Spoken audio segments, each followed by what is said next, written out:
you have a total of 5 podcasts. Is that the right count? Four? 4.5.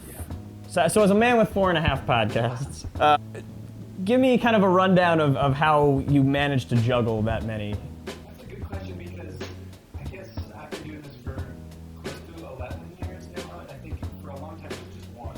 Sure. One that was production intensive and heavy. It was almost like producing a show in its own right, so I could devote all my energy toward that. And then in the past, I don't know, 4 or 5 years, the other ones came along. And they were more sustainable because I could just kind of go talking to a mic, they would be chatter, interview based, and like that. And it made it a lot easier. Gotcha.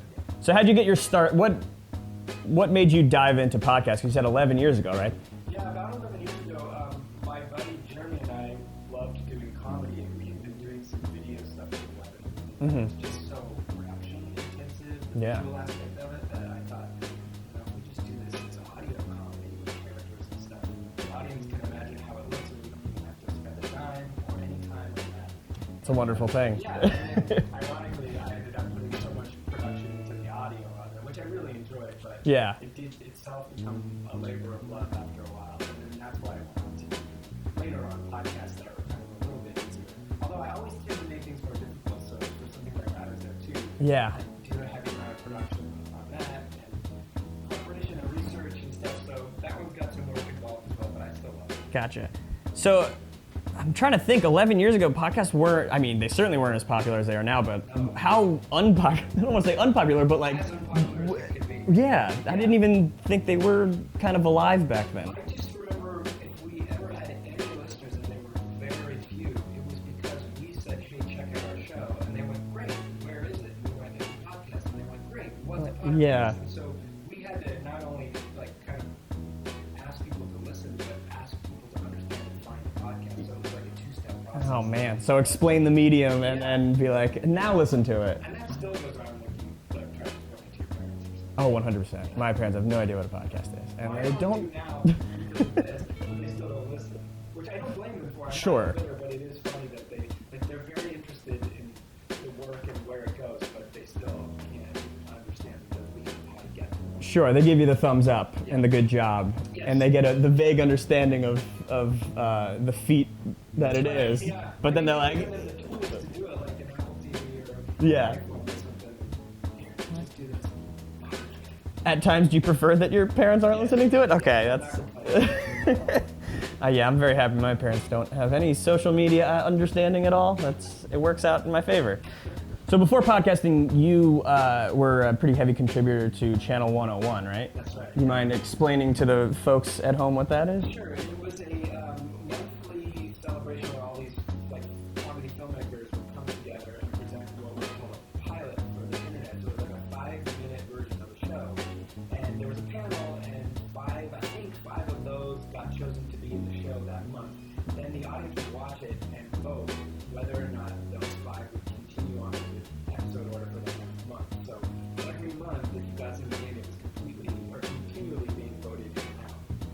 We, Jeremy and I, who did Super Ego, started one of my goals, of course, that had such heavy production values that by the time we got to the third episode, we were fortunate to get voted in. Sure. That we couldn't sustain it, so we just killed the characters. So every month prior to that was a celebration and then immediate, oh shit, we have to make this next episode. How quickly a month comes up too. Yeah. It really was that night. We felt great because it was a big, fun celebration. Yeah. And then immediately, write, produce, post-production, and stuff. Yeah. We set ourselves up for it because most of them were just doing like cardboard props.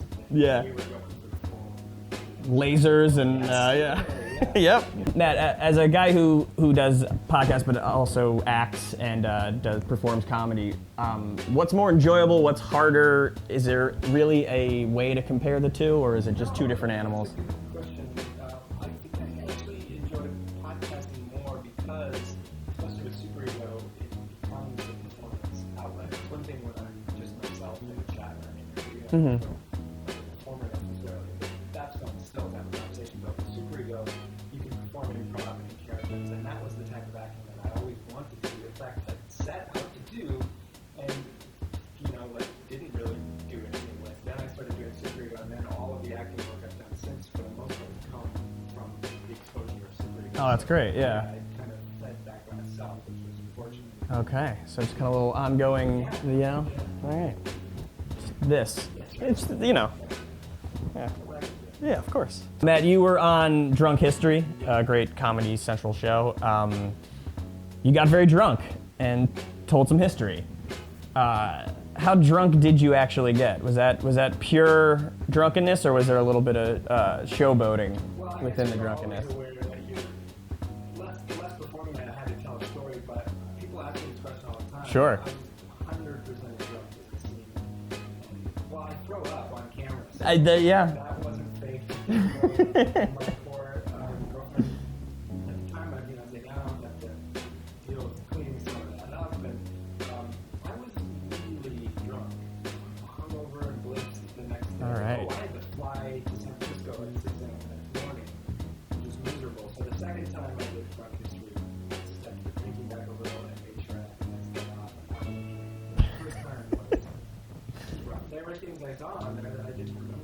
I never had the Blackout type. I had never had That was gonna be stupid jokes.